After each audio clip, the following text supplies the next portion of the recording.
在今年的10月16日，中共就要召开20大会议，而在这次的会议当中，很多人都在关注一件事情，那就是习近平到底会不会连任？究竟这个20大是什么？中国最高领导人又是怎么选出来的呢？今天就让我们一起来聊聊20大以及习近平的连任之路吧。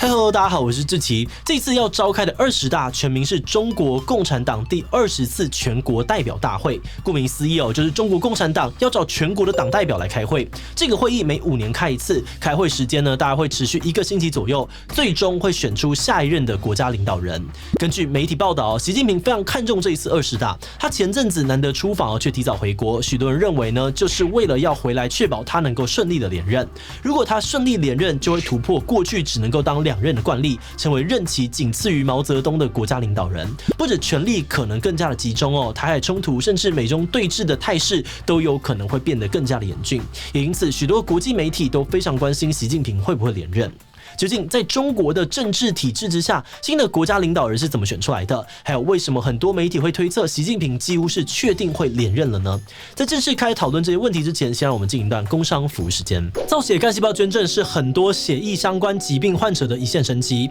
最新的捐赠技术类似一般分离式捐血的流程，透过机器收集血液中的造血干细胞，其他的血球还有血浆会再输回捐赠者的体内。比起过去抽取骨髓的捐赠方法，恢复期更短及便利又安全。台湾的造血干细胞资料库自从1993年成立以来，有意愿捐赠者的年纪越来越大，配对到年轻人捐赠的几率也因此下降。现在需要更多人加入造血干细胞资料库的建档，只要抽取10cc 的血液即可建档提供配对。你可以在考量自身的状况跟意愿之后，一起加入捐赠者的行列，给血液疾病的病友一个重生的机会。一般国家的领导人指的就是那个国家最有权力、对政治最有影响的人。以中国来说，第一代的最高领导人就是赫赫有名的毛泽东。在毛泽东时期的中国和苏联一样都是领导干部终身制。从中华人民共和国成立一直到毛泽东过世执政20多年的期间，虽然中间有些起伏，但他都算是中国的最高领导人。而在毛泽东过世之后，经过了激烈的权力斗争，最后由邓小平胜出。第二代的邓小平废除了领导干部终身制，要求干部年纪到了要退休。从此之后呢，中国最高领导人大约是10年左右就换人当。而第3代的江泽民和第4代的胡锦涛都是做了10年左右。不过，中国最高领导人其实是一个非官方的称呼，而不是正式的职称。举例来说，毛泽东是最高领导人的时期，曾经同时是党主席也是国家主席，但他执政期间也曾经有其他人担任过国家主席。而邓小平就更特别了，邓小平虽然是最高领导人，但他其实没有当过国家主席，也没有当过党的最高职位。但近年来，中国最高领导人会担任的职位已经慢慢固定下来了。由于党跟国家的关系相当的密切，所以中国最高领导人多半会同时有好几个党的职位以及好几个国家的职位。以习近平来说，他目前总共有4个重要职务。第一，他是中国共产党的总书记，这是党的职位。第二，他是中国共产党的军事委员会主席，这也是党的。第三，他是中华人民共和国的国家主席，这是国家的职务。第四，他是中华人民共和国的军事委员会主席，这也属于国家。2个军事委员会主席又常常呢会简称为军委主席，而总书记、国家主席、军委主席呢，这3个就被认为是中国最高领导人的3位一体。近30年的中国最高领导人呢，身上都会同时有这几个职位。而在这几个职位当中，由于中国是以党领政，而且中共早在1982年就已经废除了党主席的职位，因此总书记就被认为是最重要的职位。而这一次的20大就是要决定下一任的总书记由谁来担任。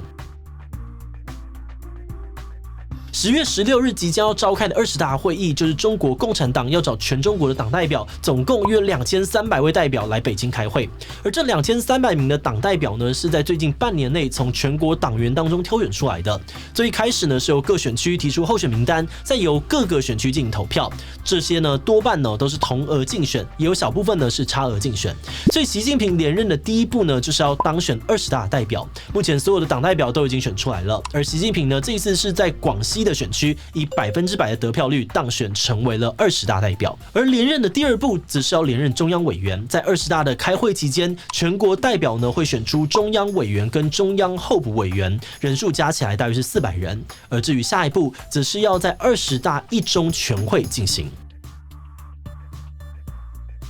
20大一中全会全名是中国共产党第20届中央委员会第1次全体会议。这个会议呢，将在20大结束后的隔天举行哦。与会人士就是前一天选出来的中央委员和中央候补委员，其中中央候补委员能够参与会议，但不能够参与表决。中央委员会呢，将会进一步的选出中央政治局委员25人，再从中选出常务委员7人，而这7人呢，就是中国政治的7巨头，而且有排名顺序。无论呢是在这个电视报道啊，或者是报章杂志上面，都要严格的按照顺序排列。以19大为例哦，排名由高到低，分别是习近平、李克强、栗战书、汪洋、王沪宁、赵乐际以及韩正。最后中央委员呢，再从常务委员里面选出总书记。而习近平连任的第3步、第4步以及最后一步，就是要被选为政治局委员、政治局常委以及总书记。不过虽然说是由中央委员来投票，不过许多媒体都认为中央委员没有真正的决定权，政治局委员、常委、总书记的名单应该早在会议前就安排好了。这也是许多人表示，如果事前看不太出什么局势变化的迹象，那习近平就有很大的可能性会连任的原因。如果习近平真的连任成功，这会是他第3任的总书记任期。在毛泽东过世之后，没有中国最高领导人做过这件事情，这会打破学者所谓的政治的中国模式。中国清华大学的学者贝淡宁曾经写过一本书，叫做《中国模式》。他认为中国模式是一种贤能政治，可以确保有能力的人呢来集体执政。虽然不是民主，但是足够制度化，可以确保权力不断转移。举例来说呢，习近平之前的江泽民啊，还有胡锦涛都只担任了2任总书记，而且在第2任的时候呢，就开始培养接班人。胡锦涛在江泽民的第2任就进入政治局常委，习近平呢也是在胡锦涛的第2任就开始担任政治局常委，慢慢的培养政治经验。而且中国虽然说有最高领导人哦，但许多人都认为中国更像是一种集体领导。虽然有一个人的权力特别大，但其他人也是可以制衡、共同参与决策的。此外呢，政治局常委也有一个非常有名的不成文规定，叫做7上8下。在换届的时候呢，如果是67岁以下的就可以继续担任常委，但如果是68岁以上的就强制退休。这也确保了不会有人一直霸占位子。只不过习近平今年已经69岁了，再加上呢，早在几年之前，习近平就似乎已经开始为连任铺路，因此很多人也认为中国模式以及7上8下等等的惯例真的很有可能会被打破。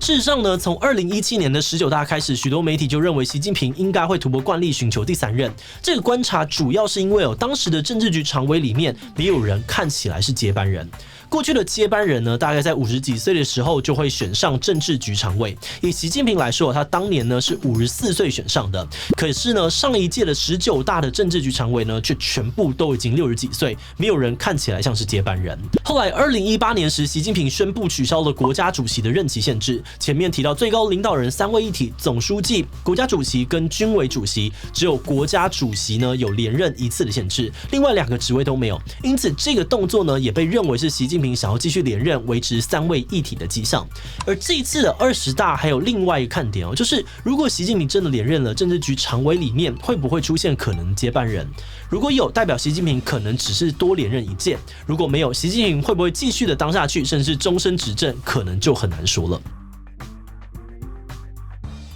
如果20大之后习近平连任了，他就会突破过去的惯例，成为任期仅次于毛泽东的国家领导人。有些媒体猜测，习近平用来连任的借口很有可能就是台湾问题还没有解决，因为过去呢多次的公开谈话和迹象就看得出来哦，习近平把统一台湾视为自己的重要任务。如果真的是这样子，那就代表习近平在任内有非常高的可能性要处理台湾问题。前阵子 CIA 局长呢还警告说，习近平已经指示军队要做好2027年武统台湾的准备，而2027年呢，也正是习近平第3任结束21大举行的时间。另外一方面，要是习近平没有顺利的连任，那也几乎可以说是出大事了。由于习近平没有培养可能的接班人哦，没办法想象除了习近平以外，谁是能够平衡各方势力的中国领导人。中国有可能因此会陷入混乱的场面。不过这些推测是否正确哦，在20大之后，我们就可以慢慢看到答案了。在进入观点以前，我们要先谢谢大家把影片看到这里。那如果你还没有订阅志祺77，请记得按下订阅，开启小铃铛，才能够固定收到我们的影片通知哦。来这边我也要特别的感谢志祺77的所有会员，因为有了大家的支持跟赞助，我们才能够持续的运作这个频道，真的是非常的谢谢大家。那如果你愿意支持我们走得更远，欢迎点击频道主页的加入按钮，成为我们的会员，或者也可以用超级感谢小额支持我们。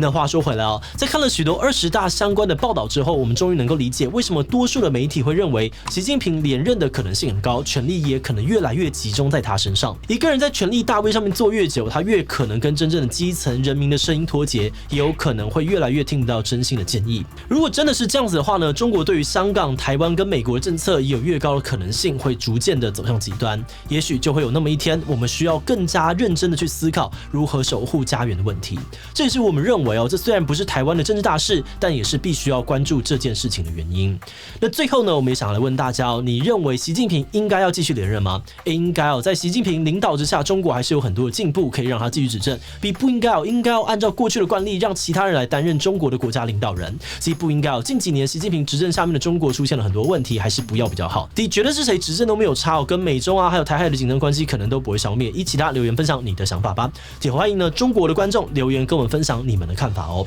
最后，如果你喜欢今天影片，欢迎分享出去，让更多人知道中国最高领导人怎么选出来的。此外呢，也可以点击这个地方看4月之声以及润学的相关讨论。那么今天的志祺77就到这边告一段落，我们就明晚再见喽。